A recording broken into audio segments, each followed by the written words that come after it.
Hello and welcome back to the World of Sports podcast. And today I'm going to be reviewing the games from week 1 of the NFL season. Before the video starts, please share this video to help me grow my platform. To start this video off, I want to talk about the supposed Super Bowl preview game. The Buffalo Bills versus the Los Angeles Rams. The Bills held nothing back in this game. With the final score of 31-10, it was a blowout once they came back from halftime. Josh Allen threw for 297 yards and 3 touchdowns with 2 interceptions. Those interceptions were not even Josh Allen's fault in the first place. On his first interception, the receiver practically gave the defender the ball. On the second interception, his receiver slowed down when he should have kept the running. Matthew Stafford, on the other hand, played abysmal. He threw for 240 yards and 1 touchdown with 3 interceptions. But all but 1 interception was Stafford's fault. He tried a no-look pass that ended up being too high and picked by the safety. Another pass was not accurate and he threw it right to the corner. His last interception, which I do not think was his fault, was tipped by a defensive tackle and then picked off by the same defensive tackle. Other than Cooper Kupp, the Rams receivers could not do anything, while the Bills receivers were getting open for big plays. Stephon Diggs made the best corner in the league look like a third-string corner in preseason. The Bills' defense was playing really, really well. They sacked Stafford 7 times without blitzing him once. The Rams' defensive front did well, recording 2 sacks and multiple no-yard rushes. They also forced Josh Allen to leave the pocket multiple times. But of course, this doesn't matter when the Rams secondary does not incomplete the ball or get forced third downs on coverage sacks. The only players who played well on the Rams were Cooper Kupp and the Rams' front defensive line. The secondary was horrible. Tyler Higbee had a lot of drops. Matthew Stafford threw 3 interceptions. Allen Robinson only had 1 reception. Who's looking to have another big down year. It was really, really, really poorly played by the Super Bowl champions a season ago. Moving on to one of the biggest upsets this week, the Chicago Bears beat the San Francisco 49ers with a score of 19-10. I do not know a single person except for Adam Ranked and a friend of mine who thought the Bears would win. I'm a Bears fan and I didn't even think the Bears would win. The conditions of the game were poor as well, with lots of rain, so throwing the ball would be difficult, which probably gave a good chunk of help to the Chicago Bears, and I'm not gonna lie. Now, getting into the game, the Bears' offense was horrible the first half. It looked so bad, I literally saw similarities between Matt Nagy's offense and the play calling in the first half. The defense, as usual, was what kept the Bears in the game until halftime. The Bears' offense was not able to get any run game developing the whole game, let alone the first half. They could not move the ball in the run at all. Justin Fields played pretty poorly in the first half, but once the Bears got back from halftime, the momentum was in their favor. Fields started the first half throwing 3 of 9 for only 19 yards and an interception, which was a pretty bad interception. He probably just didn't even see the corner that was right behind the linebacker, and it ended up being a pick. But once the third quarter started, Justin Fields threw for 5 of 8 for 102 yards and 2 touchdowns, finishing the day 8-17 with 121 yards and 2 touchdowns along with 1 interception. He brought the Bears back from a 10-point deficit and won the game for the Bears. On the 49ers side, they played great the first half. They had a lot of chunk plays in the run game and almost scored on the first drive if Deebo Samuel didn't fumble the ball. The defense played really, really well, while Trey Lance played inconsistent at worst. The 49ers offense did manage to score 10 points in the second quarter, which gave them all the momentum into halftime. Unfortunately for the 49ers, the offense got shut down by the Bears defense and the weather. At the end of the game, Trey Lance finished 13 of 28 with 164 yards with no touchdowns and one interception. That interception coming from Eddie Jackson, ending his no interception streak from years ago. Both teams had 2 sacks, with the Bears' sacks coming from rookie Dominique Robinson and Roquan Smith, and the 49ers coming from Nick Bosa and Samson Ebukam. Both teams also had 1 interception, which is to be expected since the field was really wet, it was pouring, and the ball was extremely slippery. So, at the end of the day, both defenses played extremely well, and both offenses struggled. But the Bears' offense toughed it out and played a little bit better than the San Francisco offense, which gave them the win. Moving on to the third game of the day, the Steelers versus the Bengals. This game was a very entertaining game to watch. Over the first half, the Steelers were dominant. The Steelers' defense looked unstoppable, intercepting Joe Burrow 4 different times and forcing Joe Burrow to fumble as well. Mitch Trubisky also played well, throwing 21 of 38 for 194 yards with 1 touchdown. But once TJ Watt got injured in the second half, Joe Burrow started to heat up when that pressure started getting taken off of him. The Bengals clawed back to force overtime, but the Bengals kicker, Evan McPherson, missed the game-winning field goal in regulation, which did not end well for the Bengals, because they also missed the field goal in overtime. And after that happened, the Steelers drove down the field and got into field goal range, and with the final seconds in overtime, Steelers kicker made the game-winning field goal to win the game 23-20. The reason the Bengals lost were the 5 turnovers that Joe Burrow had. Jamar Chase was a bright spot on the Bengals offense, who played pretty well, and on the defense, they toughened up once the second half started, not allowing the Steelers to score as much as they did in the first half. But at the end of the day, that didn't matter because their kicker couldn't make their kicks, which is not very good, especially since that's his job and he couldn't deliver. The Steelers won 23-20 in overtime. It was a very good game to watch. The game that followed the Steelers versus Bengals game was the Carolina Panthers facing off against the Cleveland Browns. This game was supposed to be Baker Mayfield's revenge game, but the Browns had other ideas, and sadly, that was not going to be the case. Baker Mayfield did pretty well, throwing 16 of 27 for 235 yards with a touchdown, but also with an interception.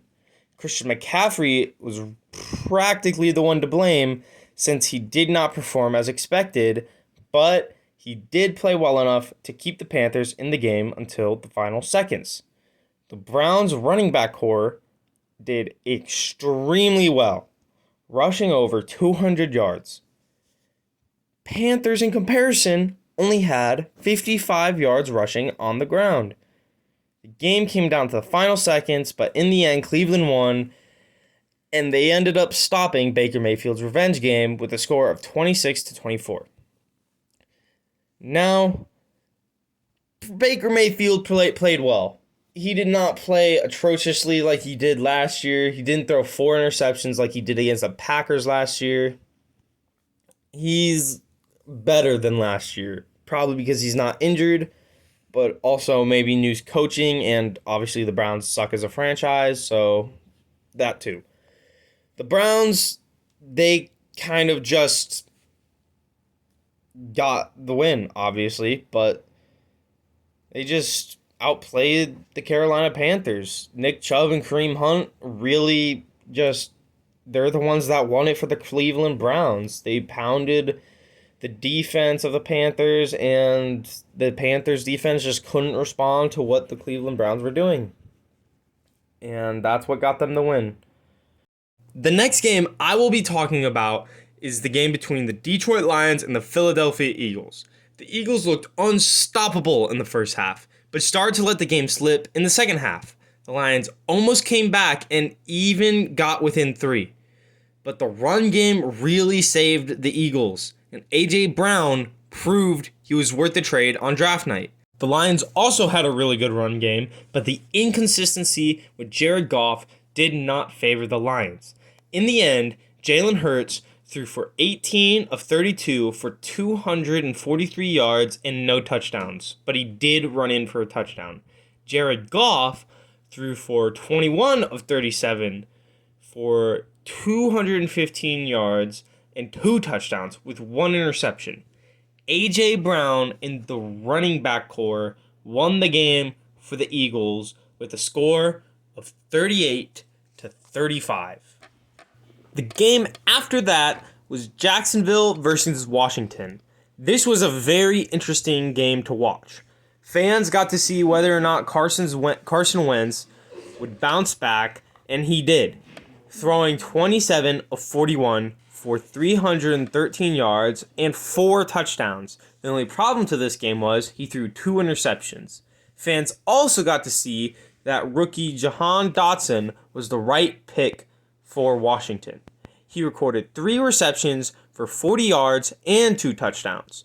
The Jaguars also played a very solid game, with Trevor Lawrence throwing 24 of 42 for 275 yards with 1 touchdown and 1 interception.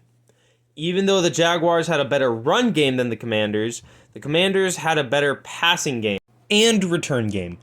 In the end, it was a really good game for Jacksonville, but Washington pulled out the win with a score of 28-22.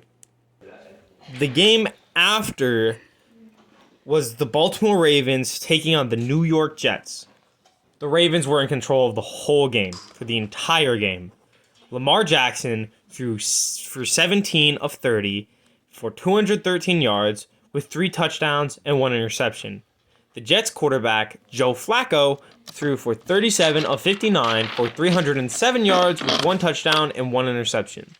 The Jets had chances to make their games closer, but the Jets kicker missed an extra point and a field goal. The Jets even beat the Ravens in passing and rushing yards. The turnovers and the missed field goals is really what led the Jets to their downfall.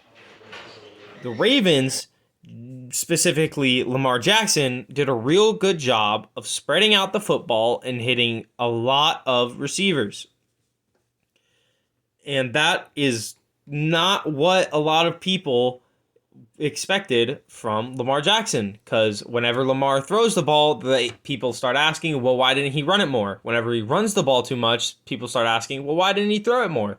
He threw it more, and they won by a score of 24-9.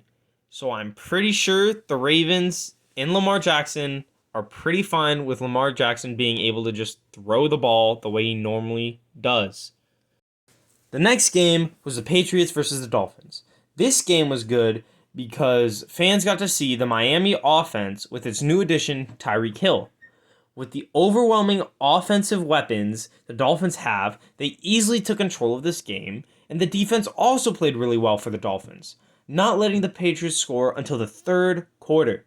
The Patriots, on the other hand, did not look good at all. They lost the passing and defensive battle, which led them to lose.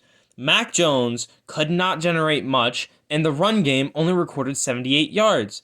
It also did not help that the Patriots had 3 turnovers as well. At the end of the game, the Dolphins won with a score of 20-7 because of those 3 turnovers. Questionable game between the Houston Texans and the Indianapolis Colts. If you watch the game, you know what I'm talking about. Personally, I thought the Colts would beat the Texans with ease, but that was clearly not the case. By the time the 4th quarter started, the score was 20-3 in favor of the Texans. The Colts managed to score 17 unanswered points to tie the game. There were no points scored in overtime after that. The game ended in a tie during week 1, which, if the stats show anything, should not have happened at all.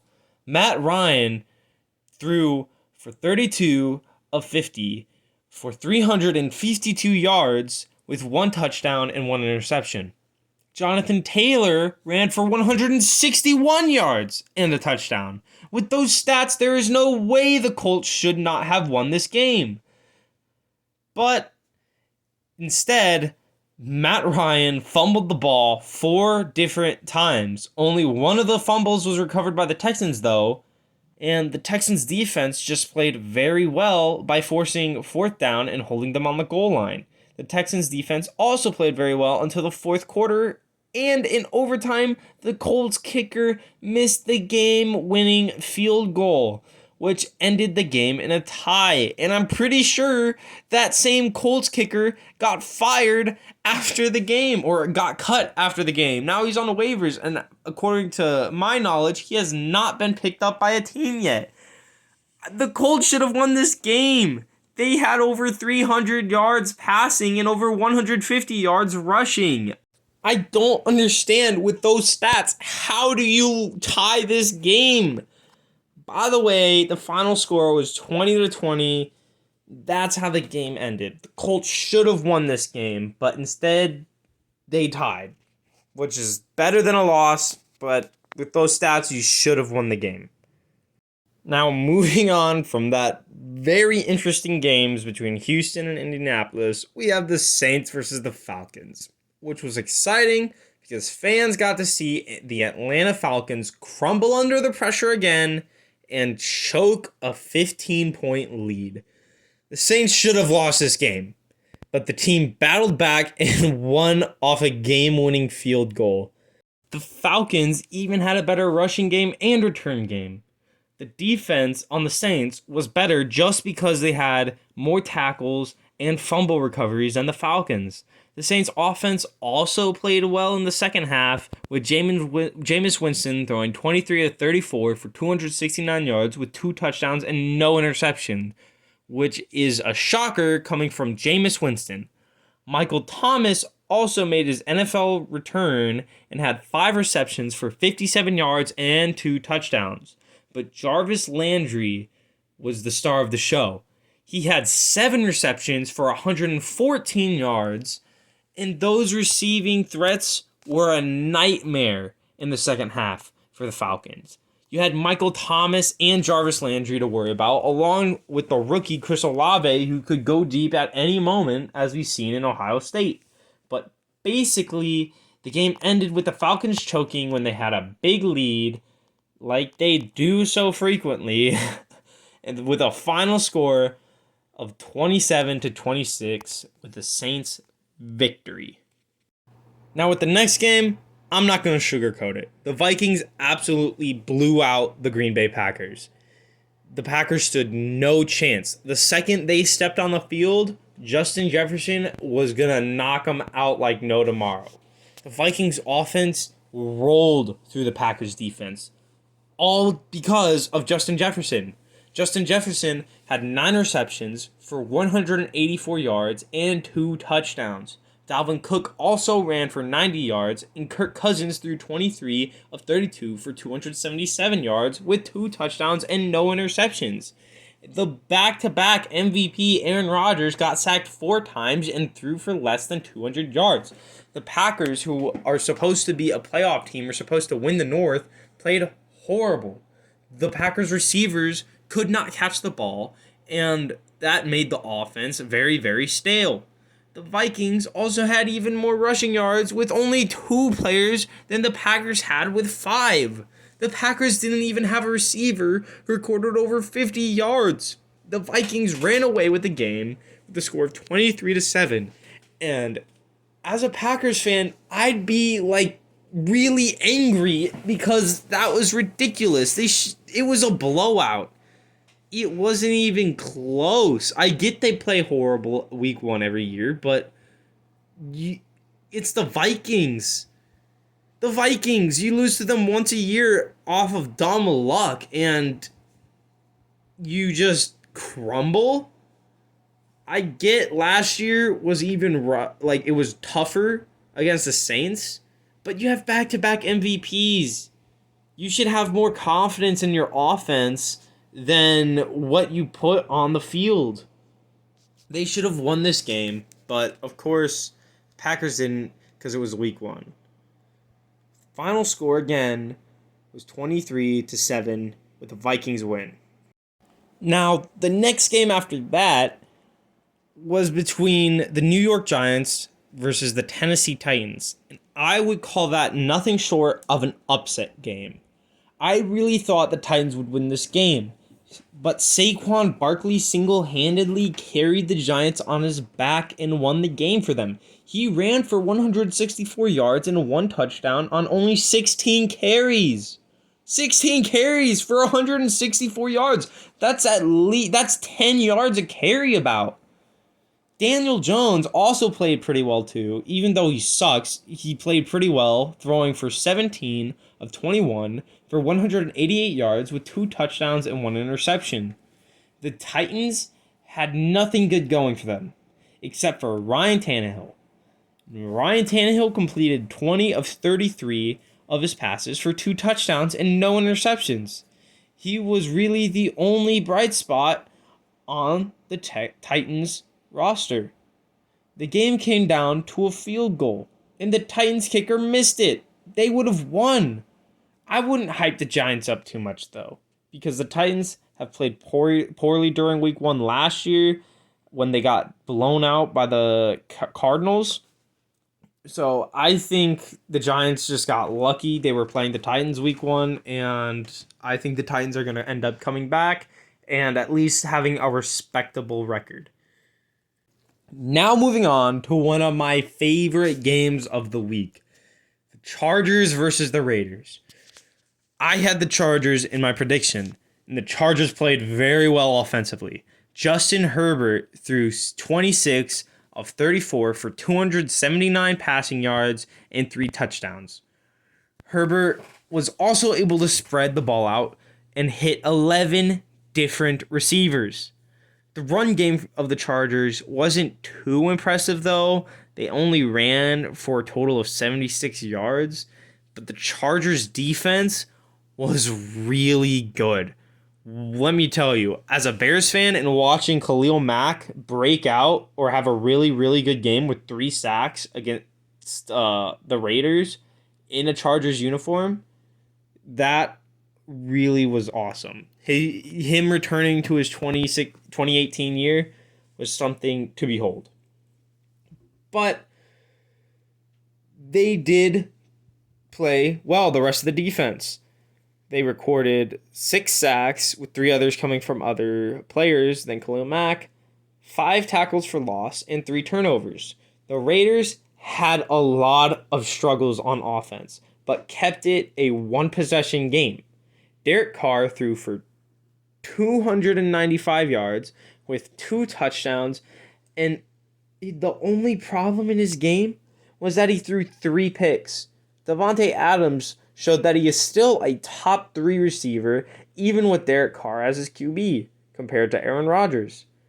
Adams recorded 10 receptions for 141 yards and a touchdown.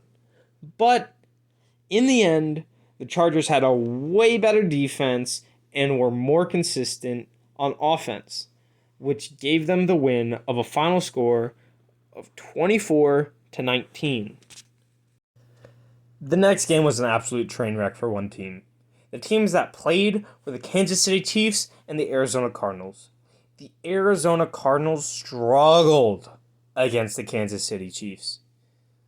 Kyler Murray did not impress me that much, even though he had two passing touchdowns. He threw for 193 yards. I was not impressed with his reads and how he handled the game. The Cardinals' defense also could not stop the Chiefs and Patrick Mahomes at all. Patrick Mahomes threw 5 touchdowns with no interceptions and had 360 yards. Travis Kelce had 8 receptions for 121 yards and a touchdown.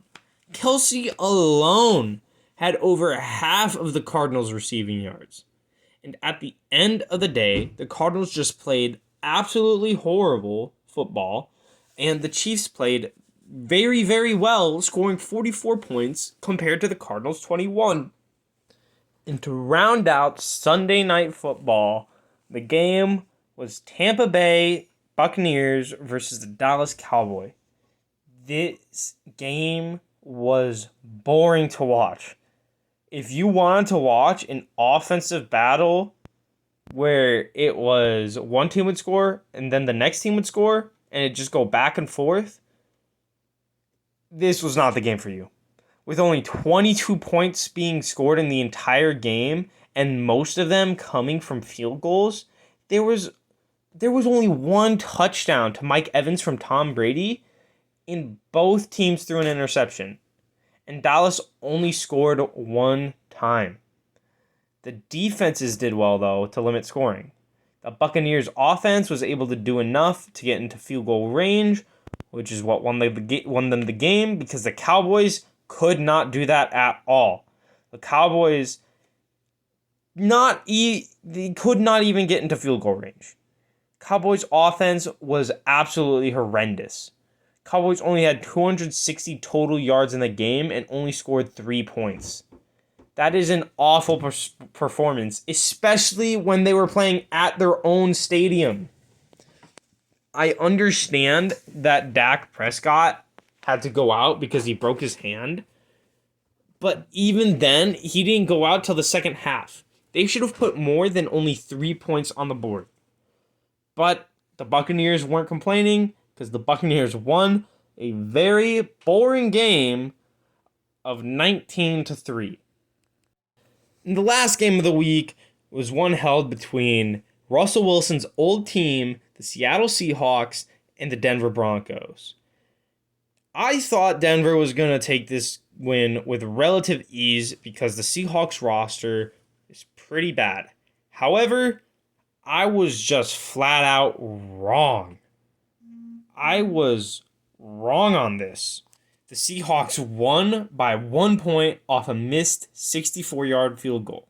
Russell Wilson played very well, throwing for 340 yards and a touchdown. While Geno Smith, he played well enough while he threw for 195 yards and 2 touchdowns. Denver also had a better run game than Seattle, and Seattle's defense played better, but according to offensive stats, the Broncos still should have won this game. What made the Broncos lose this game were the 2 fumbles they had within 5 yards of the end zone. But in the end, the offense for the Broncos played better, but the turnovers is what caused them to lose the game. The final score was a close game of 17-16, with the Seattle Seahawks pulling out the win and sending Russell Wilson back to Denver, upset that he could not beat his own team that he quote-unquote carried for years. This is the end of the video, so if you liked it, like, subscribe, and share it with your friends. Peace.